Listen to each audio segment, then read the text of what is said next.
नमस्कार मित्रांनो. आज आपण DRDO सप्टेंबर 11मध्ये निघालेल्या जाहिरातीबद्दल थोडक्यात माहिती पाहणार आहोत. बाकी तुम्ही पूर्ण डिटेलसाठी ही पूर्ण PDF वाचून घेऊ शकता.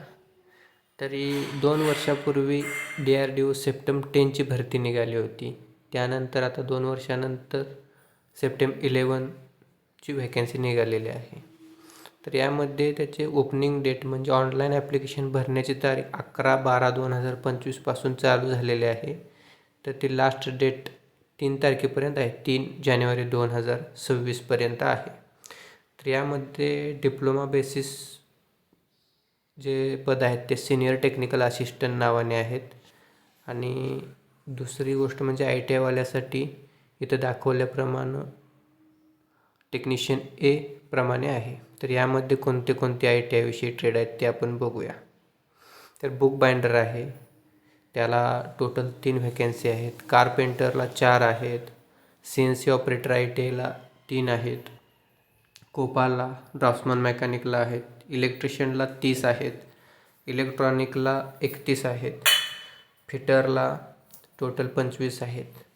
फिटरला गेल्या वेळी जी व्हॅकन्सी सप्टेंबर 10 आली होती त्यामध्ये टोटल 127 पदे होते. तर आता त्याची व्हॅकन्सी त्या प्रमाणात भरपूर कमी आहे, 25 टोटल आहे. त्यामध्ये ओपनसाठी 11 पदे आहेत. EWSला 2, OBCला 7, STला 1, SCला 4 अशी सर्व मिळून 25 पदे आहेत. त्यानंतर मशिनिस्टला आहेत, मेकॅनिक मोटर व्हेकल आहेत, ऑप्टिकल वर्करला आहेत, photographer, sheet metal worker, surveyor, टर्नरसाठी सुद्धा 8 व्हॅकन्सी आहेत. वेल्डरसाठी टोटल 11 व्हॅकन्सी आहेत. तर अशी सर्व मिळून ITIची टेक्निशियन ए लेवलची पदे टोटल 203 पदे आहेत. तर बाकी डिटेल जर विचारात घ्यायचं म्हटलं तर ह्याचा आपण सिलेबस पॅटर्न पाहूया. ह्याच्या एक्झाम सिटीज ह्यावेळी भरपूर दिलेल्या आहेत, कारण ह्याची जी एक्झाम आहे ती ऑनलाईन CBT बेस होणार आहे. तर त्यासाठी महाराष्ट्रात आपल्या टोटल 3-4 सेंटर्स आहेत, ज्यामध्ये कोल्हापूर आहे, नांदेड आहे, पुणे आहे, अशी 2-3 ठराविक सेंटर दिलेले आहेत पुण्यामध्ये. टोटल 77 सेंटर आहेत ऑल इंडिया.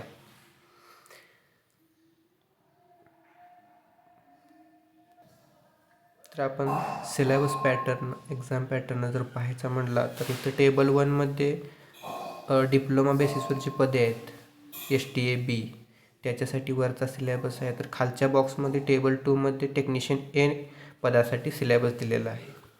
तर यामध्ये परीक्षा कशी होणार आहे, तर ITIसाठी टोटल 3 स्टेजमध्ये एक्झाम होणार आहे, जशी Tier 1, Tier 2 आणि स्किल टेस्ट.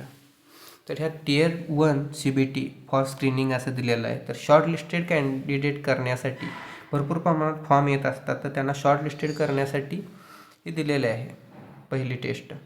तर यामध्ये काय काय सिलेबस असणार, तर इथं दिल्याप्रमाणे general science 40 question, general English 30 question, quantity aptitude and general math 40 question, GI general intelligent and रिझनिंगची 40 क्वेश्चन, असे सर्व क्वेश्चन मिळून 150 क्वेश्चन 150 मार्काला 2 तासाच्या कालावधीत एक्झाम ही घेतली जाणार.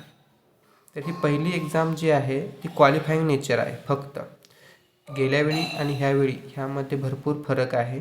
गेल्यावेळी Tier 1, Tier 2 ह्या दोन्हीची मिळून टक्केवारी काढून मेरिट लावलं जायचं, फायनल मेरिट. तर यावेळी फायनल मेरिट असं ठरणार आहे फक्त आणि फक्त CBT 2वर. CBT 1मध्ये जर विचार केला तर 35% पासिंग ठेवलेलं आहे. जर कॅन्डिडेट 35% मार्क पहिल्या Tier 1ला पाडू शकला, क्वालिफाईंग राहिला, तरच त्याला CBT 2ची मार्क विचारात घेतली जाणार, नाही तर त्याची CBT 2ची मार्क विचारात घेतली जाणार नाहीत. आणि फक्त 35% पाडून गप बसण्यात अर्थ नाही, कारण ह्यात 35% पाडूनसुद्धा पास जरी झाला तर भरपूर जर मुलं पास झाली तर ह्यात एक रेशोला दिलेला आहे ह्यांनी, 1:10.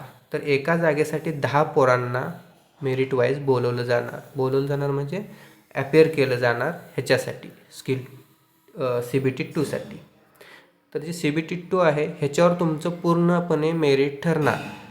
CBT 1वरही ठरणार नाही, CBT आपलं ट्रेड टेस्टवर पण ठरणार नाही, तर CBT 2वर फक्त ठरणार. आणि CBT 2मध्ये तुमचा जो स्पेसिफिक ट्रेड आहे, स्पेसिफिक सब्जेक्ट आहे, जसं इलेक्ट्रिशियन असो, फिटर असो, मशिनिस्ट असो, वायरमन असो, वेल्डर असो, कोणताही असो, तर त्या स्पेसिफिक नॉलेजविषयी तुम्हाला 120 क्वेश्चन विचारलं जाणार, 120 मार्काला असणार आणि ते फक्त 90 मिनिट टाईम त्याला दिलेला आहे. त्यानंतर इथे दिलेले आहे स्क्रीनिंग क्रायटेरिया.